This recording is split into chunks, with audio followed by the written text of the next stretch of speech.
रायगड सम्राट अल्पावधीत लोकप्रिय ठरलेले रायगड सम्राट रयतेच्या सेवेसाठी सदैव पुढे। रायगड सम्राट राजकीय, सामाजिक, शैक्षणिक, शेतीविषयक अचूक बातम्यांसाठी रायगड सम्राट न्यूजला सबस्क्राइब करा। करंजाडे गावापासून करंजाडे गावदेवीला जाताना हायवेवर स्कायवॉकचे काम सुरू।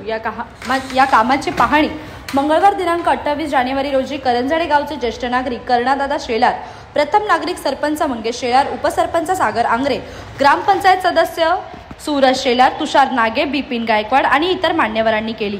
हा स्कायवॉक पळसपे जैनपेटी हायवेवर होणार असून या कामासाठी उरणचे आमदार महेश बालदी व पनवेलचे आमदार प्रशांत ठाकूर यांनी पाठपुरावा केला असल्याचे सरपंच मंगेश शेलार यांनी सांगितले। हा स्कायवॉक ओळख झाल्यामुळे ग्रामस्थ, नागरिक, आदिवासी बांधव यांना हायवे ओलांडण्यापासून सुरक्षित रस्ता मिळत असून देवीच्या दर्शनासाठी येण्या जाण्यासाठी भविष्यात रस्ता ओलांडताना कोणाचा जीव जाणार नसल्यामुळे हा हायवे सुरक्षित ठरत आहे।